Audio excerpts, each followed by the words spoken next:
C'est un petit étui que je me suis fait moi-même avec des mailles serrées. Je vais le présenter si vous voulez le faire. Je vais vous montrer comment.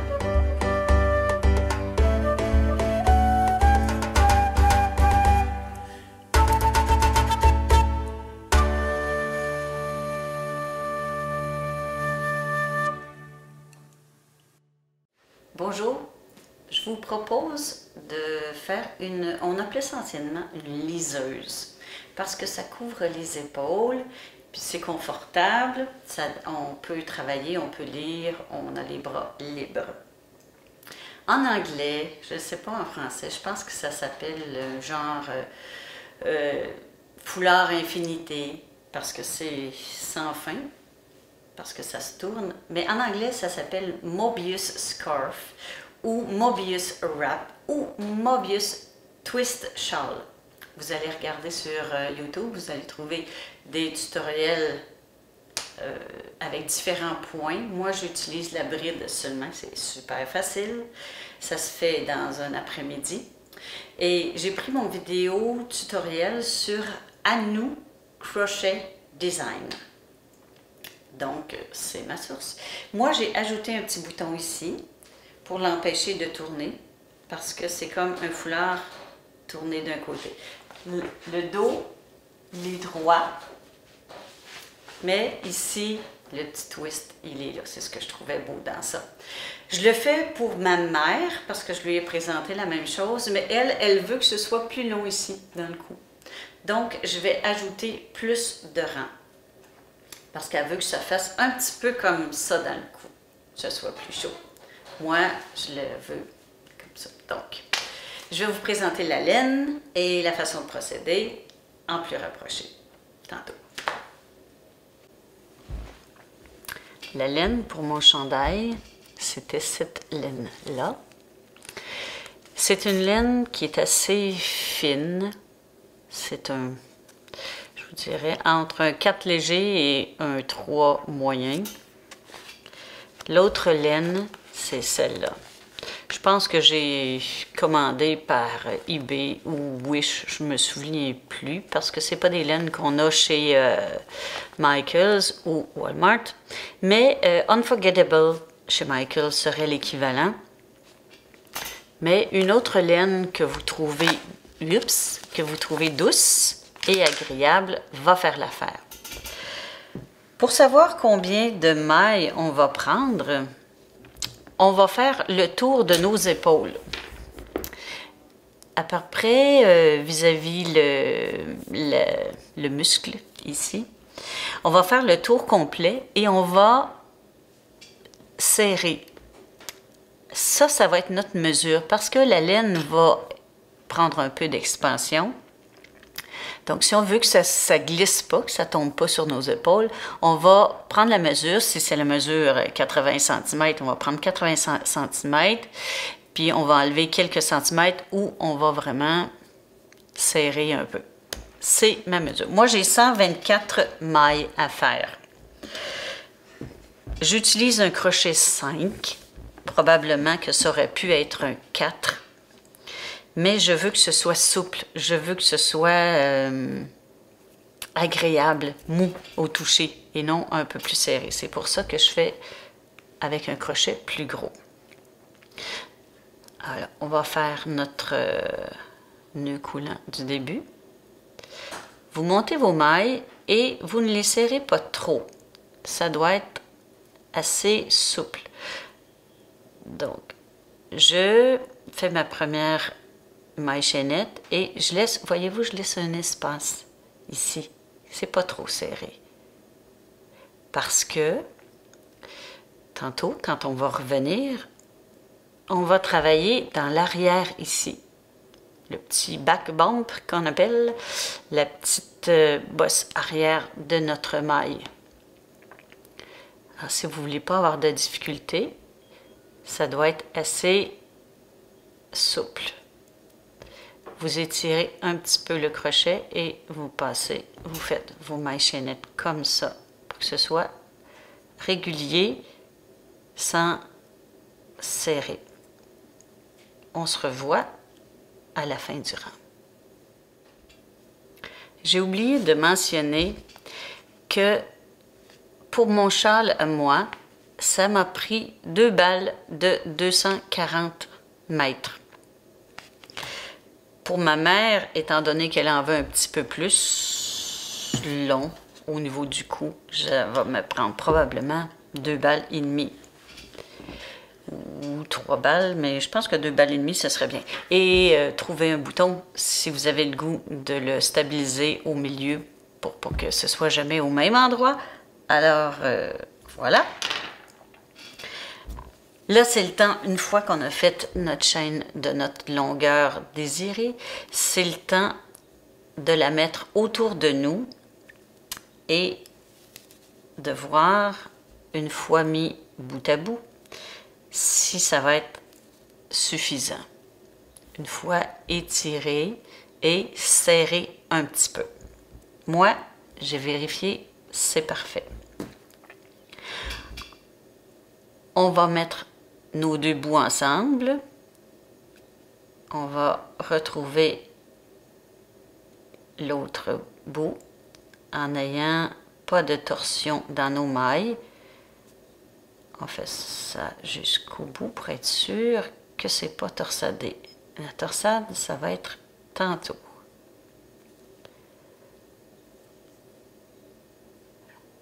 Vraiment avoir le dessus de nos mailles.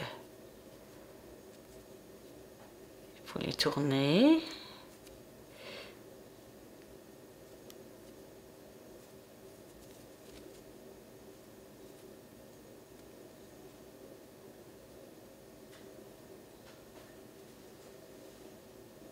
Et j'ai trouvé. On insère dans la première maille, on fait notre maille coulée qui rejoint nos 2 parties. C'est pas cette étape-ci qu'on va tourner. Pour cette étape-ci, moi, hauteur de bride, je mets 2 mailles. Vous n'êtes pas obligé de mettre votre marqueur parce que c'est à la fin de ce rang qu'il va y avoir un joint. On a dit qu'on prenait l'arrière. On fait une bride. On prend l'arrière de notre maille. Je ne sais pas si vous voyez bien. Ici, c'est dans mon petit nœud, là. La première est plus difficile. On voit une bride. Elle est ici, ma deuxième maille. Ça, c'est la première, ça, c'est la deuxième. Elle est ici. Ça, c'est le dessus. Ça, c'est l'arrière. L'arrière va se placer, après quelques mailles, l'arrière va se placer automatique. On va toujours être vis-à-vis l'arrière de la maille. On fait notre tour. L'arrière, il est ici. C'est moins le fun à faire, mais tantôt, vous allez me remercier parce qu'on va avoir à travailler dans cette partie-ci. Ça va être plus facile tantôt. Donc, l'arrière, on continue.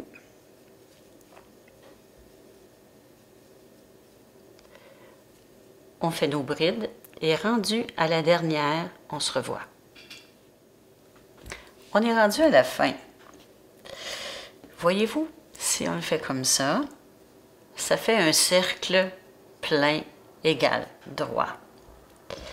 Je fais ma dernière maille, toujours dans l'arrière.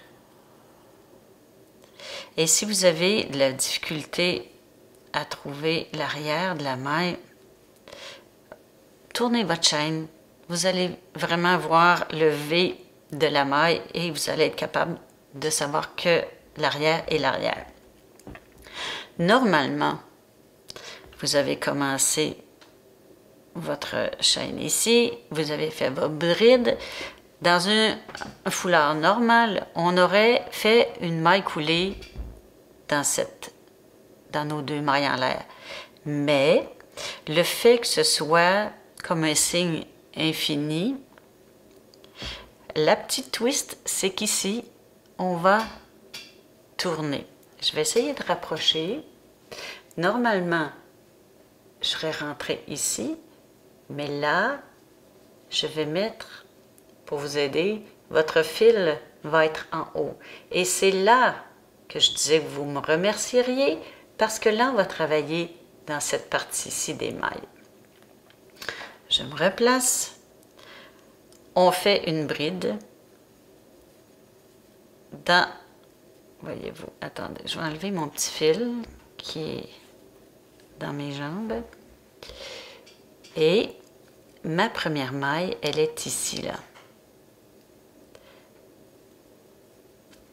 Je prends le V, vous voyez bien, et je fais ma bride. On a l'impression que c'est le 2e tour, mais c'est pas vraiment le 2e tour, c'est le premier. Quand on va arriver au bout, on va voir.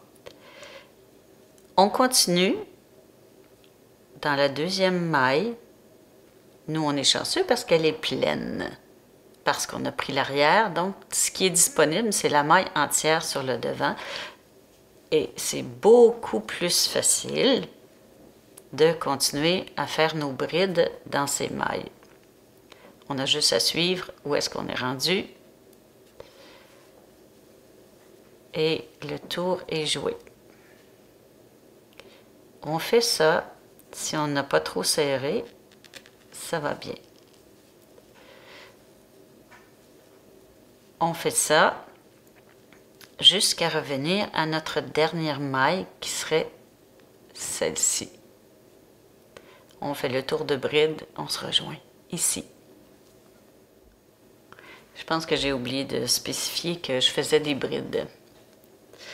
Si on se souvient bien, les brides, c'est un tour autour du crochet. On entre, on prend la maille complète, on va chercher notre fil, on ressort, on va chercher notre fil, on libère 2 brins, on va chercher, on libère 2 brins. Alors, c'est ça qu'on va faire jusqu'à la fin de notre rang. Si vous voulez faire un point de fantaisie, faites-le pas à partir d'ici ou à partir de la fin de notre rang.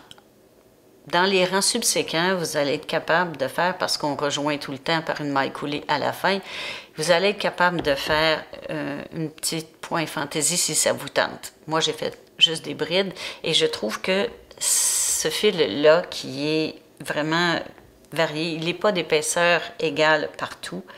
Il est coloré en douceur, gradué en douceur, et je trouve que ça fait extrêmement beau par soi-même. Donc, moi, j'avais pas besoin de faire des points fantaisie, je n'ai pas trouvé l'utilité. Libre à vous de le faire. Alors, on est rendu à la fin. Vous voyez que mes 2 mailles en l'air prennent la place.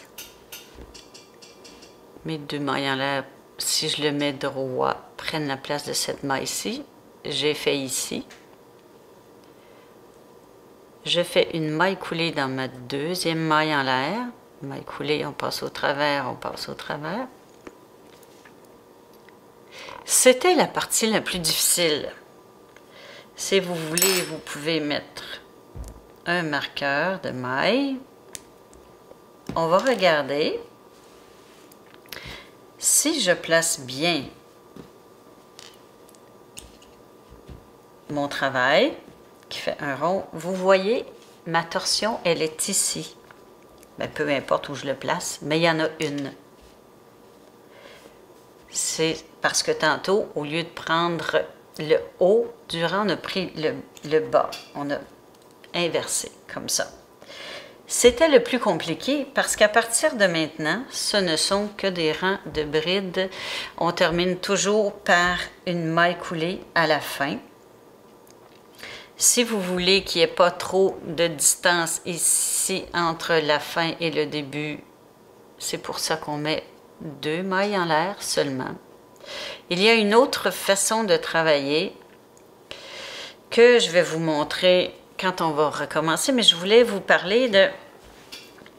Moi, il est très souple, le mien. Je vous ai dit que j'avais pris une grosseur d'aiguille plus élevée que ce qui était recommandé. Ça aurait pu être un 4 et moi j'ai un 5. C'est pour ça qu'il est comme ça. Vous voyez, il est souple. Si vous vous apercevez que vous crochetez et que c'est trop serré, prenez un point de crochet plus grand. Ça va vous donner cette souplesse. Par contre, si vous le voulez dense, plus serré, prenez ce qui est recommandé et peut-être un peu moins que ce qui est recommandé. Je vais vous dire combien j'ai fait de rangs dans celui-là. 1, 2, 3, 4, 5, 6, 7, 8, 9, 10, 11, 12, 13, 14, 15, 16, 17, 18, 19, 20, 21, 22, 23, 24, 25, 26, 27, 28, 29. Pour ma grosseur de laine, pour mon crochet, pour la longueur que moi je voulais, c'est 29 rangs de brides. Probablement que pour ma mère, je vais rajouter 1, 2, 3, 4, 5, 6, 7, 8, 9, 10. Probablement cette longueur-là de plus. Pour le moment, c'est tout ce qu'on a à savoir. Je vais vous montrer, je vais essayer de le faire, mais je suis rendue à ma laine foncée. Vous montrer l'autre façon qu'on peut avoir de faire un joint et qu'il n'y ait pas de petits gaps. Je vais essayer de rapprocher. Si je vais sur le bon bord, oui, je vais rapprocher et je vais me placer plus ici. OK. Si on veut l'essayer, on fait une maille en l'air et à l'arrière de notre maille en l'air, on voit le V ici en arrière. On va mettre notre crochet dedans. On va chercher le fil et on fait comme une maille serrée. Encore avec, voyez-vous, mais mon Dieu, j'espère que vous voyez bien là. Il y a deux parties ici. Je vais dans l'arrière, je ne tourne pas, je vais seulement dans l'arrière des deux ici. Je fais comme une maille serrée. Pas si on voit, mais elle est beaucoup plus épaisse qu'une maille régulière. Donc, ça va couvrir un petit peu le gap qu'il y a ici, si vous n'aimez pas ça. Vous voyez bien qu'elle est plus épaisse ici. Hein? C'est les choix que vous avez. Pour le moment, c'est ce que je sais qu'on peut faire. On est au-dessus de celle-là. Il ne faut pas manquer celle-là, qui est cette maille-ci. On fait des brides régulières avec le nombre de rangs qu'on a besoin pour faire la longueur que l'on veut. Si vous voulez un motif, que ce soit un motif qui débute, c'est le temps de le mettre et d'aller sur Pinterest, d'aller chercher des petits diagrammes et de l'installer à répétition ou une seule fois dans le bas. C'est vraiment au choix.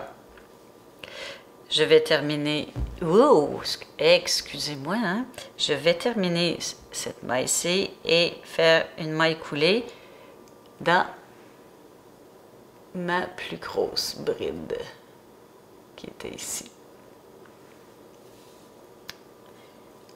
On se revoit à la fin. Quand vous allez faire l'autre rang après, vous allez commencer, vous avez joint ici, vous avez commencé vos deux mailles en l'air, vous faites votre tour, vous arrivez là, oups, j'ai toujours des cheveux à travers mon travail, vous arrivez ici et vous vous dites, ben voyons donc, je peux pas rejoindre mon début de rang parce que je suis à l'opposé. Et ne vous inquiétez pas, ne vous inquiétez pas, ne vous inquiétez pas. C'est comme si à chaque rang, vous faites 2 fois le nombre de mailles. Je vous explique. Si je continue, vous voyez bien ici, je continue, je continue, je continue, je ne tourne pas mon travail, je continue et je vais arriver ici à la fin. Là, j'ai continué, c'est ce que j'ai fait. J'avais arrivé à la fin et je vais arriver ici. C'est comme on débute, on fait un rang, on arrive presque à l'opposé, on continue et ça se rejoint à la fin. Je vous montre. J'ai bien dit qu'ici c'était mon début de rang et là je suis rendue ici. Mon petit tortillon, il est ici. Donc, je reprends.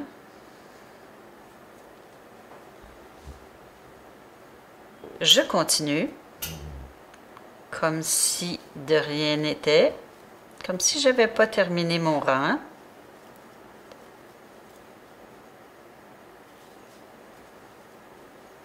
On se revoit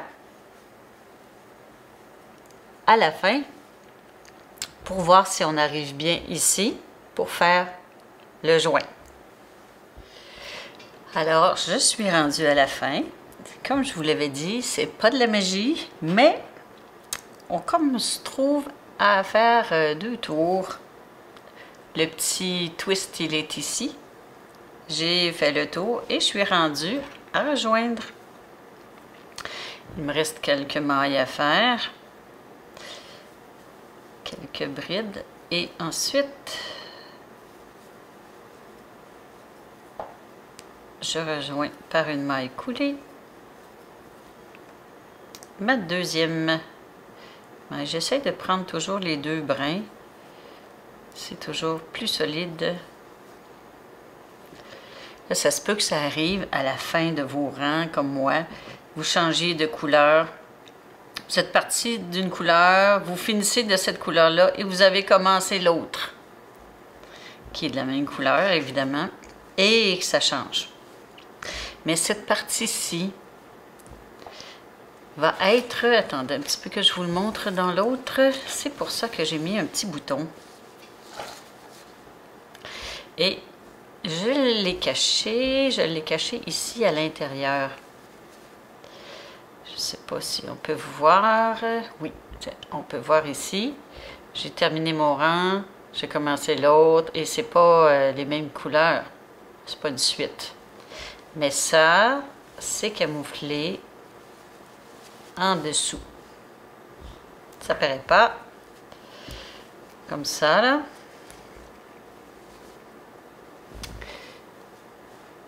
C'est ce qu'on va faire avec celui-là. Alors, on continue. J'ai vu aussi quelqu'un qui faisait une maille en l'air et une bride dans la même maille.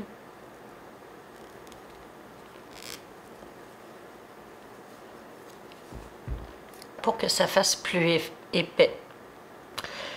Soit vous faites, comme j'ai dit tantôt, 2 mailles en l'air seulement pour rapetisser le gap. Soit que vous faites la méthode que j'ai dit tantôt, ou celle-là, une maille en l'air et une bride dans la même maille.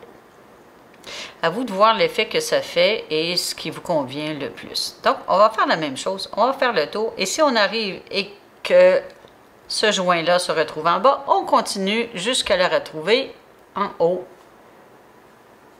pour faire notre maille coulée. Terminer notre rang. C'est ça. Je l'ai terminé. Finalement, ça donne quand même assez long. C'est très enveloppant et on voit que dans le cou, c'est un petit peu plus haut que le mien, il arrêtait ici. Celui-là, il couvre un petit peu plus. Ici, c'est la ligne de de début et de fin de rang. Je vous avais dit que c'est assez facile de la placer dans le croisé. Je pense pas que dans celui de ma mère, je vais mettre un bouton. J'aurais pu, histoire de tenir tout ça, et quand je l'enlève, je le remets, c'est toujours à la même place. Mais il est assez bien que ça, on dirait que ça se place tout seul. Il y aurait pu aussi y avoir un... tu sais ce qu'on se met dans les cheveux, là, avec une grande pine, là?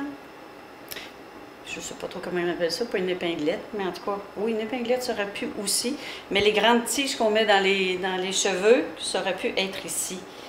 Une attache de châle, comme on appelle, fait que ce serait ici. Alors voilà, c'est ça. J'espère que vous avez aimé travailler ce projet, que vous allez en faire, que vous allez en donner, puis que vous allez être confortable quand il va faire froid. Alors au prochain projet. Merci.